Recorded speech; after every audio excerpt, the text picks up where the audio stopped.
Oi, pessoal, tudo bom? Esse aqui é o canal Filhotes de Mim e eu sou a Casey e estou aqui com vocês novamente para conversar a respeito do choro das crianças. Vou falar rapidamente sobre o tema e no final tem uma dicasinha daquelas que não dá para perder. Gostaria de, antes da gente começar a falar sobre o tema, lembrar vocês de todas aquelas coisas, de curtir, acompanhar, seguir, entrar nas nossas redes sociais, porque isso tudo é muito importante para que o nosso diálogo continue acontecendo e para que o projeto fique cada vez mais firme e que eu possa fazer cada vez mais aquilo que vocês esperam, né? Porque é só a gente se comunicando, é só tendo esse retorno de vocês que eu vou conseguir me aproximar daquilo que vocês desejam ver por aqui. Bom, a questão é: o que eu faço quando meu filho chora?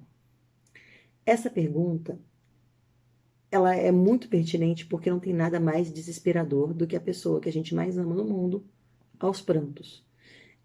A gente fica nervosa, a gente atravessa completamente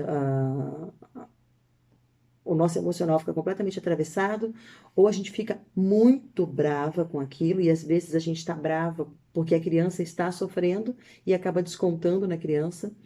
Muitas vezes a gente já está cansada, exausta, a gente tem uma rede de apoio falha ou inexistente, e aí a gente já está com a paciência lá no limite e a criança faz um show em locais públicos e a gente acaba enfiando os pés pelas mãos.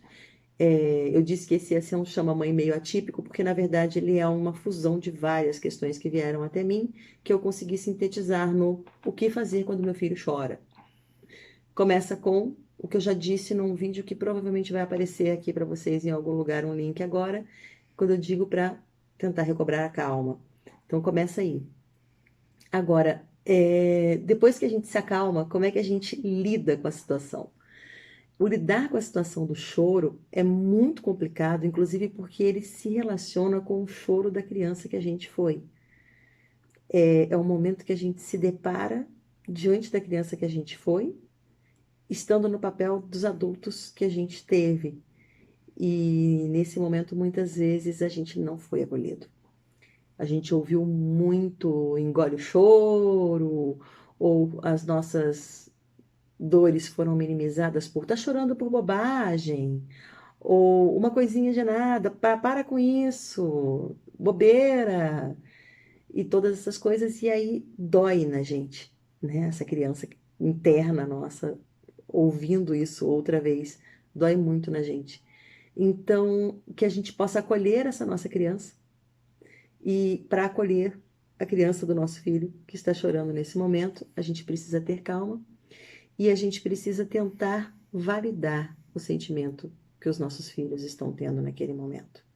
Tem um livro muito bacana que se chama O Cérebro da Criança, que fala sobre esse momento e fala sobre a necessidade da gente nomear o sentimento. Dizer, eu sei que você está triste, eu sei que você está frustrado. E na minha prática, é muito interessante, porque na minha prática pedagógica, eu encontrei várias vezes, e eu tentei usar isso várias vezes, tanto como professora quanto como mãe, e na minha prática eu percebi que isso não dava muito certo, não. Que nomear o sentimento das crianças parece que, sabe, que botava uma pá de cal em cima daquela explosão, daquilo tudo que ele estava sentindo e acabava imediatamente com o sofrimento. Isso sempre me soou meio falso. Depois de um tempo eu comecei a perceber que na frente isso estourava com uma crise ainda pior e às vezes por motivos muito menores.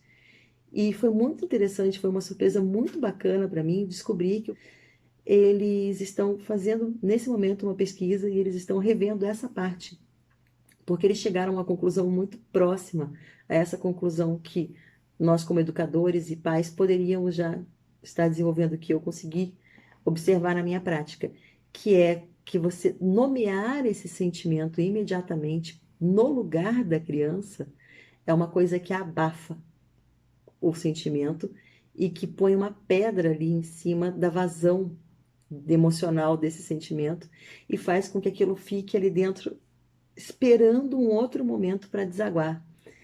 E não é positivo. Então, o que que a gente teria que fazer em relação a nomear os sentimentos? A gente pode ajudar a criança a nomear os sentimentos, dando um leque para ela de vocabulário para esses sentimentos e usando alguns instrumentos de expressão dos sentimentos, principalmente quando a gente está em casa, e falando para ela assim, como é que você está se sentindo? Diz para mim. É mais ou menos como se você fosse explodir agora. É mais ou menos como se fosse um aperto aqui no peito. Você sente um nó na sua garganta e aí você vai fazendo com que a criança explique o que ela está sentindo nesse momento do choro dela e você explique para ela também que você chora até hoje por coisas diferentes das dela, mas você também chora, que você também se emociona, se magoa e também transborda esse sentimento por meio do choro. Então você demonstra empatia e você se aproxima dessa criança quando ela está chorando e você valida, né, esse sentimento dela e você permite que ela expresse os sentimentos, porque não tem nada mais saudável no mundo do que vivenciar e expressar os sentimentos. E não tem nada mais caro, não tem nada mais maravilhoso do que a confiança que você estabelece na relação com seu filho e o vínculo que você cria com ele, sendo a pessoa com quem ele vai interagir nesses momentos de sentimentos profundos. Isso vai fazer com que seu filho venha te procurar também nos sentimentos mais positivos. Isso vai fazer com que vocês possam, para a vida inteira, compartilhar os sentimentos. Em um outro momento, nós vamos criar um outro vídeo no qual eu vou mostrar para vocês alguns livros que eu uso como estratégia para que meu filho tenha um vocabulário de sentimentos, que ele possa usar esse vocabulário de sentimentos para expressar os próprios sentimentos. Vou mostrar para vocês um material que a gente comprou de ímã para usar na porta da geladeira, que tem sido muito interessante e que vocês podem usar, vocês podem customizar, vocês podem mandar fazer, mas também podem fazer em papel. Tem outras estratégias que dá para fazer, de repente sem gastar dinheiro, e que vai ser interessante para a criança igual, que vai fazer com que a criança consiga ter um bom instrumental para expressar aquilo que ela sente. Eu espero vocês. Ah, gente, eu já esquecendo da dica que super funciona, que eu digo. É o seguinte: quando o seu filho começar a demonstrar uma insatisfação, você pegar nesse ponto, a partir daí, no começo da manifestação da insatisfação. Não esperar que esse incômodo vire uma bola de neve que se transforma num monstro gigante que causa a explosão. Se você começar a prestar atenção nos sinais de insatisfação do seu filho e interceptar, e já no começo trabalhar a emoção, você vai demonstrar para ele na prática a maneira mais saudável de lidar com elas. Às vezes vai desembocar num choro, sim, mas com certeza vai ser um choro sentido e acolhido no teu colo. Muito menos vezes vai ser esse choro explosivo que parece que a criança vai chutar o mundo. Eu espero vocês aqui no próximo vídeo. Por favor, curtam, compartilhem se vocês gostarem. E